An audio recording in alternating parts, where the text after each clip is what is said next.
उत्तर प्रदेश के एक छोटे से गांव में सुबह होते ही पूरा गांव अपने अपने कामों में जुट चुका था। कोई खेतों की ओर जा रहा था तो कोई अपने आंगन में चूल्हा जला रहा था। इसी गांव के छोटे से खेत में भुवन पसीना बहा रहा था। उसकी मेहनत ही उसके परिवार का सहारा थी। उधर उसकी पत्नी कमला टूटी फूटी झोपड़ी के अंदर चूल्हा फूंक रही थी। पास ही एक टूटी चारपाई पर उनकी होनहार बेटी राधा अपनी पुरानी किताबों में खोई हुई थी। लेकिन राधा की आंखों में एक अलग ही चमक थी। उसके सपने इस छोटी सी झोपड़ी से कहीं बड़े थे।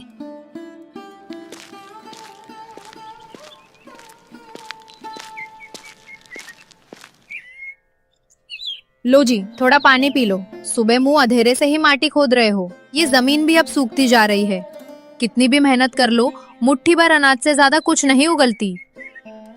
जमीन का क्या दोष कमला, दोष तो हमारी किस्मत का है। खाद पानी के लिए सेठों से कर्जा लेना पड़ता है और जो बचता है वो ब्याज में चला जाता है।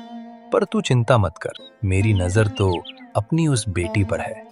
रात भर मिट्टी के तेल की ढिबरी जलाकर पढ़ती रही है और सुबह होते ही फिर किताबों में डूब गई। वो कोई साधारण लड़की नहीं है जी। कल ही मास्टर जी घर आए थे, कह रहे थे कि हमारी राधा ने पूरे जिले के कॉलेज में सबसे ज्यादा नंबर लाकर टॉप किया है। बड़े बड़े सेठों के बच्चे पीछे रह गए और हमारी झोपड़ी की फूल जैसी बच्ची ने सबका नाम रोशन कर दिया। यही तो डर है कमला। हमारी बेटी के पंख बहुत बड़े हैं लेकिन हमारा आसमान बहुत छोटा है। मुझे डर लगता है कि कहीं मेरी ये गरीबी मेरी बच्ची के सपनों को पिंजरे में ना कैद कर दे। मैं दिन रात इसी सोच में घुटता हूँ कि इसे आगे कैसे पढ़ाऊंगा।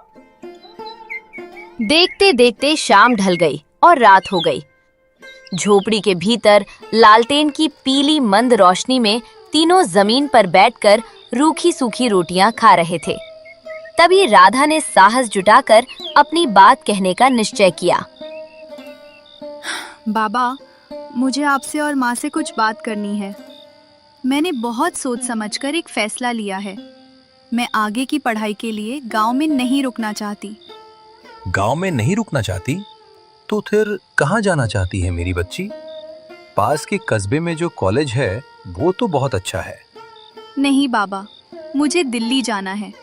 मैं दिल्ली जाकर यूपीएससी की तैयारी करना चाहती हूँ। मैं एक आईएएस अफसर बनना चाहती हूँ। मैं अब और नहीं देख सकती कि आप इस सूखी जमीन में अपना खून पसीना एक करें और फिर भी हमें भूखे पेट सोना पड़े। मैं इस गरीबी की जंजीर को हमेशा के लिए तोड़ना चाहती हूँ बाबा। दिल्ली और यूपीएससी? बिटिया, तुझे पता भी है तू क्या कह रही है? ये अफसर बनने के सपने बड़े लोगों के चोंचले होते हैं। वहां दिल्ली में रहने का खर्च, उन बड़ी बड़ी कोचिंग की लाखों की फीस हम कहां से लाएंगे? मैं तो दिन रात खटकर भी महीने के 2000 नहीं जोड़ पाता।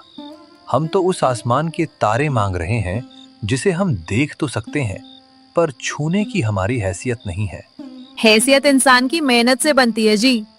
क्या सपने देखने का हक सिर्फ इस गांव के सेठ साहूकारों को है? गरीब का बच्चा क्या सिर्फ मजदूरी करने के लिए पैदा हुआ है? मेरी बच्ची अफसर बनना चाहती है ना, तो वो बनेगी। हम आधी रोटी खा लेंगे। मैं गांव के 4 घरों में और बर्तन मांज लूंगी। तुम 2 खेतों में और पसीना बहा लेना, लेकिन हम अपनी बेटी के सपनों का गला नहीं घोटेंगे। तुम कल ही पैसों का इंतजाम करो, चाहे जैसे भी हो। चलो ठीक है, अगर हमारी बिटिया का सपना है तो मैं उसे टूटने नहीं दूंगा। कल से ही पैसों का इंतजाम करने निकलता हूँ। अगली सुबह भुवन भारी मन से गांव की चौपाल पर पहुंचा। उसे लगा शायद गांव के लोग उसकी बेटी की होशियारी को देखकर कुछ मदद कर दे। लेकिन वहां बैठे गांव के बुजुर्ग सुखराम ने जो कहा, क्यों भुवन, सुना है तू अपनी छोरी को दिल्ली भेजने की तैयारी कर रहा है? अफसर बनाने का भूत सवार हुआ है क्या तेरे सिर पर? काका, लड़की होशियार है। मास्टरों ने भी कहा है कि अगर इसे सही पढ़ाई मिल गई तो ये हमारा नाम रोशन कर देगी। बस उसी के लिए थोड़े पैसों की मदद चाहिए थी। अरे पगला गया है क्या तू? लड़की जात है, आज नहीं तो कल किसी दूसरे के घर जाकर चूल्हा चौका ही संभालना है उसे। पराया धन होती हैं बेटियां। ये दिल्ली विल्ली भेजकर किताबों में पैसे क्यों फूंक रहा है? आज जवान लड़की को शहर भेज देगा, कल को ऊंच नीच हो गई तो गांव में मुंह दिखाने लायक नहीं रहेगा।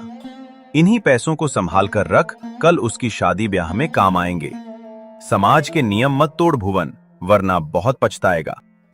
भुवन ने उस बुजुर्ग की बात का कोई जवाब नहीं दिया।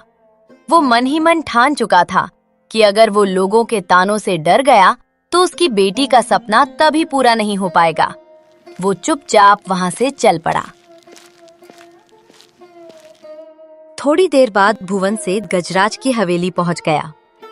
सेठ अपनी आरामदायक कुर्सी पर बैठा था, जबकि उसके सामने फटे पुराने कपड़ों में भुवन हाथ जोड़े खड़ा था। सेठ जी, मेरी बच्ची बहुत होशियार है, उसे दिल्ली भेजना है पढ़ाई के लिए। मुझे कुछ पैसों की उधारी चाहिए थी। मैं वादा करता हूँ मालिक, आपके खेतों में दिन रात जानवरों की तरह खटूंगा, पाई पाई चुका दूंगा आपकी। बस इस बार मेरी मदद कर दीजिए। मदद? और तेरी? अरे भुवन, तूने अपनी हैसियत आईने में देखी है कभी? जो आदमी 2 वक्त की रोटी के लिए मेरे खेतों की मिट्टी फाकता है, वो आज अपनी बेटी को दिल्ली भेजने के ख्वाब देख रहा है। ये अफसर बनना, ये बड़ी बड़ी किताबें, ये अमीरों के शौक हैं भुवन, गरीबों के नहीं। और रही बात उधारी की, तो मेरी हवेली कोई खैरात खाना नहीं है। मुझे पता है तेरी 7 पुश्तें भी मेरा कर्ज नहीं चुका सकती। ऐसा मत कहिए सेठ जी, मेरी बच्ची का भविष्य आपके हाथों में है। आप जो कहेंगे मैं करूंगा, जिंदगी भर आपकी गुलामी करूंगा। बस एक बार। गुलामी तो तू वैसे भी कर ही रहा है, पर अगर तुझे पैसे चाहिए तो मेरे पास एक रास्ता है। उधारी तो मैं नहीं दूंगा। हाँ, तेरे पास वो जो 2 बीघा पुश्तैनी जमीन का टुकड़ा है ना, उसे हमेशा के लिए मेरे नाम कर दे। उसे बेच दे मुझे, मैं तुझे मुंह मांगे पैसे दे दूंगा। अब फैसला तेरा है, जमीन चुन या बेटी का सपना। अच्छे से सोच ले भुवन। भुवन के लिए ये फैसला आसान नहीं था। वो जमीन उसके पुरखों की आखिरी निशानी थी, लेकिन अपनी बेटी के सपनों के आगे उसने कांपते हाथों से कागजों पर अंगूठा लगा दिया और जमीन सेठ गजराज के नाम कर दी। लो भुवन, अब ये जमीन मेरी हुई। मानना पड़ेगा, बाप हो तो तेरे जैसा। बेटी के सपनों के लिए तूने अपनी पुश्तैनी जमीन तक छोड़ दी। अब देखना है उसका सपना इस कुर्बानी के लायक निकलता है या नहीं। भुवन बिना कुछ कहे पैसों की थैली लेकर वहां से चल पड़ा। जैसे ही वो हवेली से बाहर निकला, मौसम अचानक बदल गया। आसमान में काले बादल छा गए, बिजली कड़की और तेज बारिश शुरू हो गई, मानो कुदरत भी उस बाप का दर्द समझ रही थी। बारिश में भीगता हुआ भुवन घर लौट रहा था। रास्ते में चाय की टपरी पर कुछ लोग बैठे थे। सेठ की हवेली की बात गांव में आग की तरह फैल चुकी थी। भुवन को देखते ही टपरी पर बैठे लोग फुसफुसाने लगे। लो भाई, जरा रास्ता छोड़ो सब लोग। आ गए हमारे गांव के होने वाले कलेक्टर साहब के पिताजी। अरे भुवन भाई, सुना है तुमने एक लड़की के शौक पूरे करने के लिए अपनी खानदानी जमीन ही दांव पर लगा दी। अरे मूर्ख है ये। शहर की हवा लगेगी ना जब उस लड़की को, तो ना वो पढ़ाई की रहेगी और ना इस गांव की। अपना घर फूंक कर तमाशा देख रहा है ये। कुछ दिनों में कटोरा लेकर इसी सड़क पर भीख मांगता नजर आएगा। देख लेना तुम लोग। भुवन के कदम वही ठिठक गए। अंदर से उसका खून खौल रहा था, लेकिन एक गरीब का गुस्सा उसके आंसुओं में ही बह जाता है। बिना किसी से एक भी शब्द कहे चुपचाप भारी कदमों से अपने घर की ओर बढ़ गया। अगली सुबह गांव के कच्चे बस स्टैंड पर भुवन और राधा खड़े थे।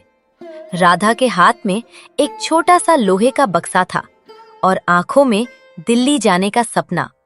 लेकिन भुवन ने अपनी जमीन बिकने की बात अब तक उससे छुपा कर रखी थी। बाबा, आपने मेरे लिए इतने पैसे कहाँ से लाए? और ये आपकी कमीज भी फट गई है। सच सच बताइए, कहीं आपने मेरे लिए कोई बड़ी परेशानी तो नहीं मोल ले ली? अरे पगली, तू मेरी चिंता छोड़।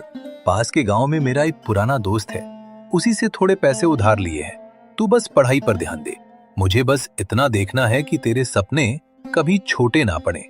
मैं वादा करती हूँ बाबा, आपकी मेहनत कभी बेकार नहीं जाने दूंगी। एक दिन ऐसा जरूर आएगा जब आपको मुझ पर गर्व होगा। मुझे तो आज भी तुझ पर गर्व है बिटिया। बस मेहनत करना और कभी हार मत मानना। तभी बस आकर रुकी। राधा ने अपने माँ बाप को आखिरी बार देखा और बस में चढ़ गई। बस धूल उड़ाती हुई शहर की तरफ निकल गई। भुवन तब तक उस बस को देखता रहा जब तक वो उसकी आंखों से ओझल नहीं हो गई। दिल्ली में राधा की पढ़ाई शुरू हो चुकी थी। इधर गांव में अपनी बेटी का खर्च उठाने के लिए कमला ने अमीर घरों में जूठे बर्तन मांजने शुरू कर दिए थे। तभी मालकिन गुस्से में वहां आई। अरे कमला, ये थाली ठीक से साफ क्यों नहीं की? कहाँ खोई हुई है तू? सुना है तेरी बेटी दिल्ली जाकर अफसर बनने का सपना देख रही है। तुम गरीब लोगों को भी ना अपनी औकात से बड़े सपने देखने की आदत पड़ गई है। माफ करना ना मालकिन, अभी दोबारा साफ कर देती हूँ। और रही मेरी बेटी की बात, तो हाँ, वो अपने सपने पूरे करने गई है। सपने? अरे कमला, सपने देखने और पूरे करने में बहुत फर्क होता है। तेरे आदमी ने तो अपनी जमीन तक बेच दी।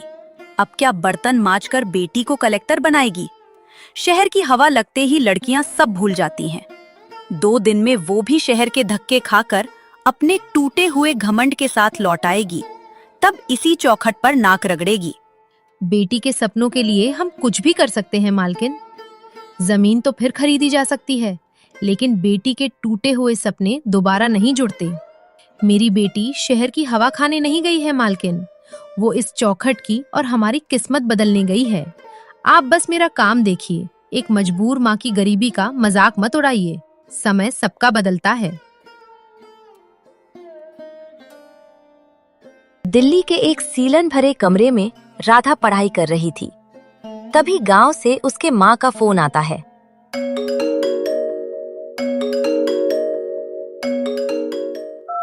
हेलो बिटिया, कैसी है तू? मैं ठीक हूँ माँ, लेकिन तुम्हारी आवाज क्यों ऐसी लग रही है? सब ठीक तो है ना?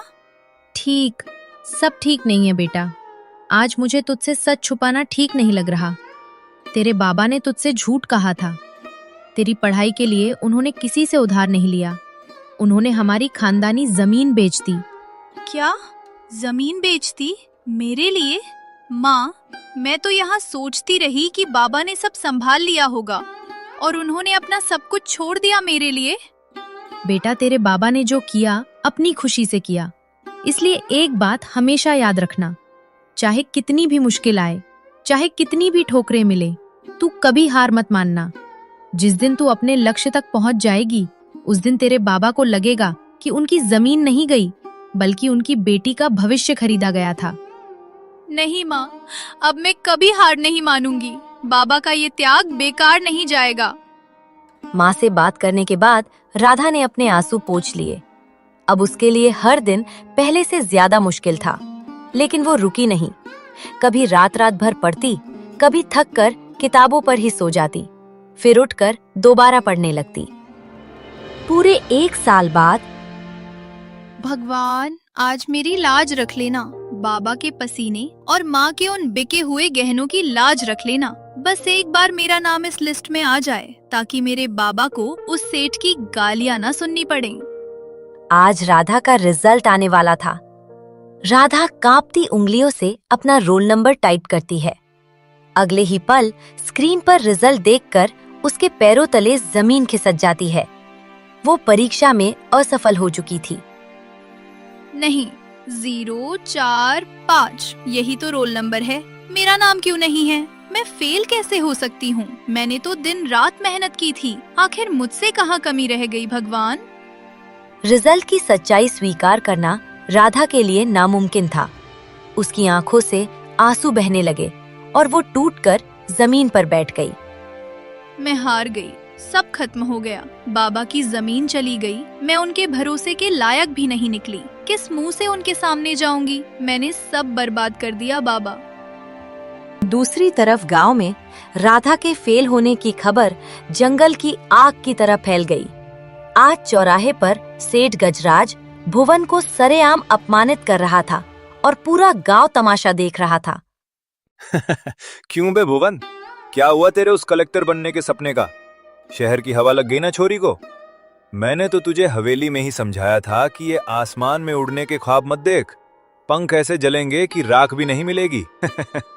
बेच दी ना अपनी पुश्तैनी जमीन एक झूठे सपने के लिए। हमने तो पहले ही कहा था सेठ जी, इन झोपड़ियों में अफसर नहीं पलते। अपना घर फूंक लिया इस मूर्ख ने और अब पूरे चौराहे पर तमाशा बन गया है। कौवे कभी हंस की चाल नहीं चल सकते भुवन। तेरी औकात मेरे खेतों की मिट्टी में लौटने की थी और तू वहीं औंधे मुंह आ गिरा। अब तू जिंदगी भर मेरी गुलामी करेगा और तेरा वो कर्ज तेरी आने वाली पुश्तें भी चुकाएंगी। भुवन चुपचाप सब सुनता रहा। उसकी आंखों से आंसू बह रहे थे, लेकिन उसने किसी को कोई जवाब नहीं दिया। उधर दिल्ली में राधा ने हार मानकर अपना सूटकेस पैक कर लिया था। तभी उसका फोन बजता है।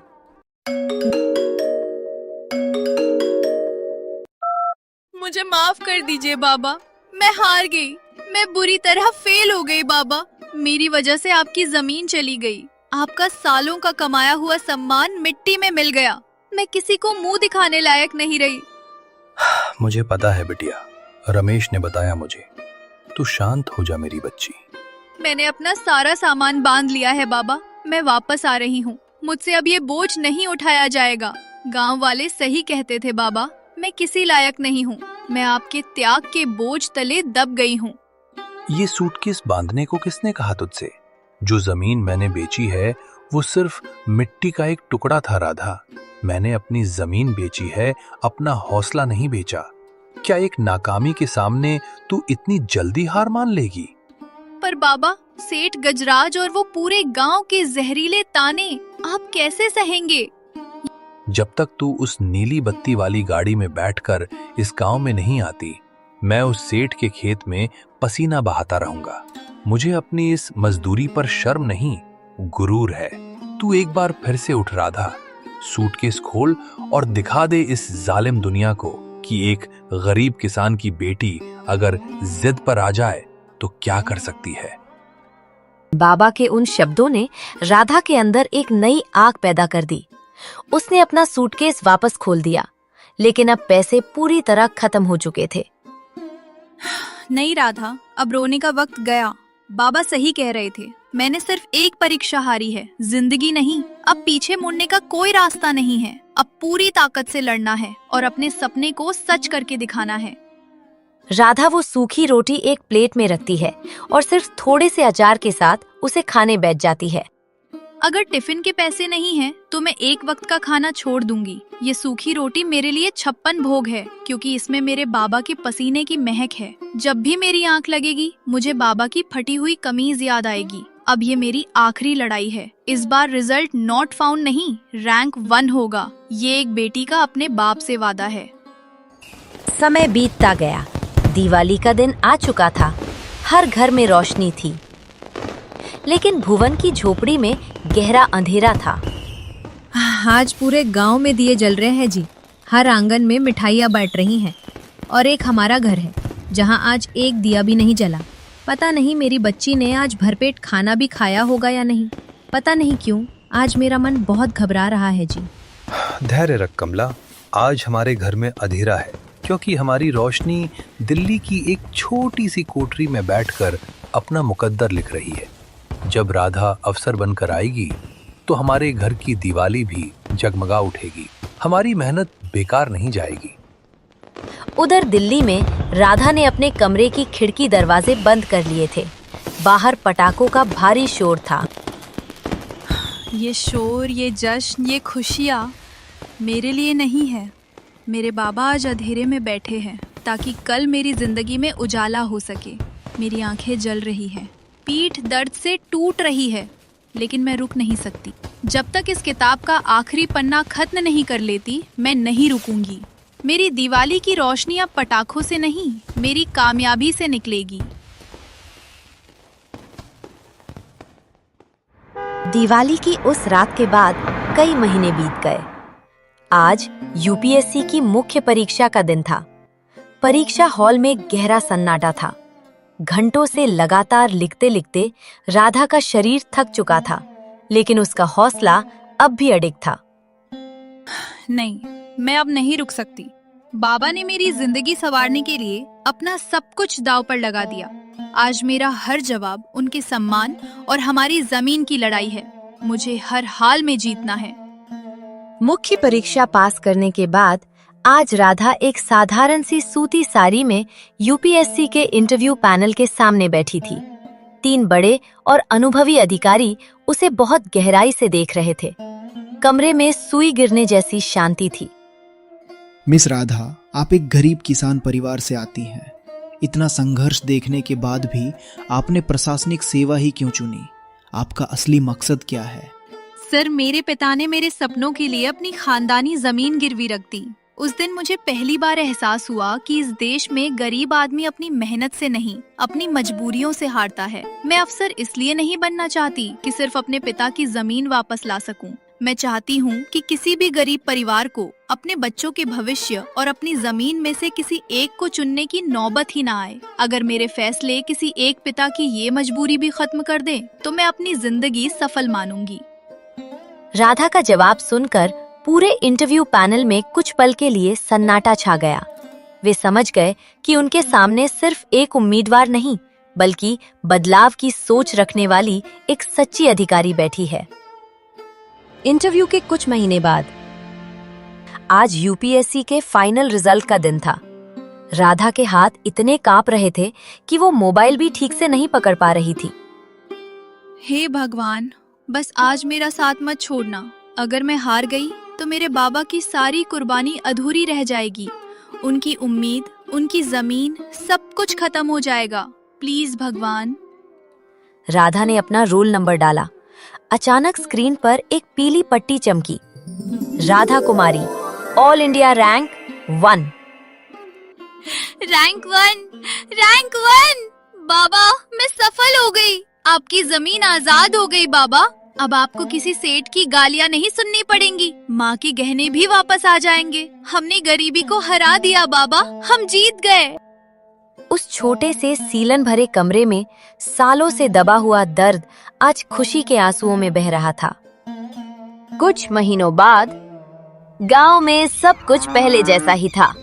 किसान अपने अपने खेतों में काम कर रहे थे और भुवन भी उसी सेठ के खेत में पसीना बहा रहा था। तभी कच्ची सड़क पर धूल उड़ाती हुई एक नीली बत्ती वाली सरकारी गाड़ी तेज रफ्तार से आकर रुकी। गाड़ी देखकर खेतों में काम कर रहे मजदूर सहम गए, लेकिन भुवन अपनी कुदाल चलाता रहा। गाड़ी का दरवाजा खुला। राधा एक युवा और रौबदार अधिकारी के रूप में बाहर निकली। वो सीधे उस कीचड़ भरे खेत में पहुंची जहां उसके पिता पसीने से लथपथ काम कर रहे थे।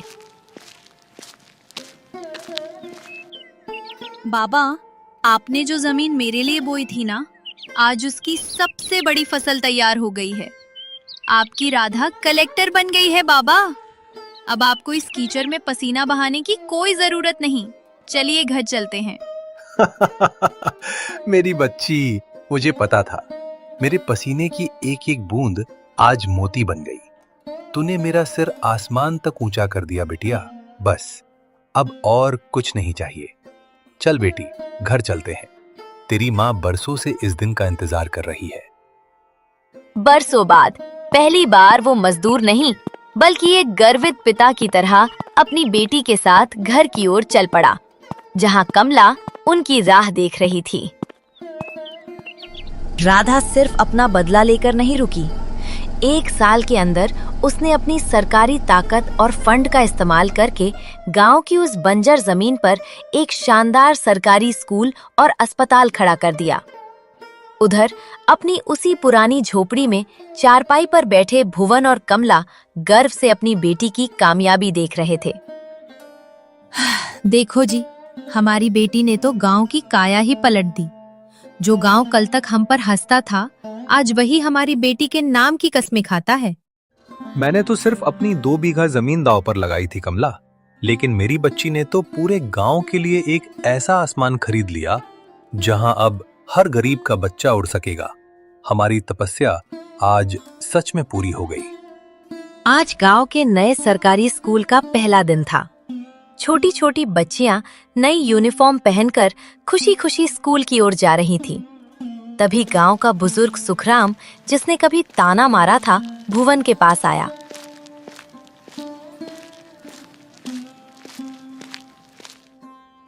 भुवन भाई, हमें माफ कर दो। हम अज्ञान के अंधेरे में जी रहे थे। हमने तुम्हें और तुम्हारी बच्ची को बहुत रुलाया है। आज तुमने हमारे भी बच्चों का भविष्य संवार दिया। हम तुम्हारे जीवन भर ऋणी रहेंगे। काका, आंसू मत बहाइए। अगर उस दिन आप लोगों ने और उस सेठ ने ताने ना मारे होते तो शायद मेरी बच्ची के सीने में वो आल ही न लगती। ये जीत अकेले मेरी नहीं, इस पूरे गांव की है।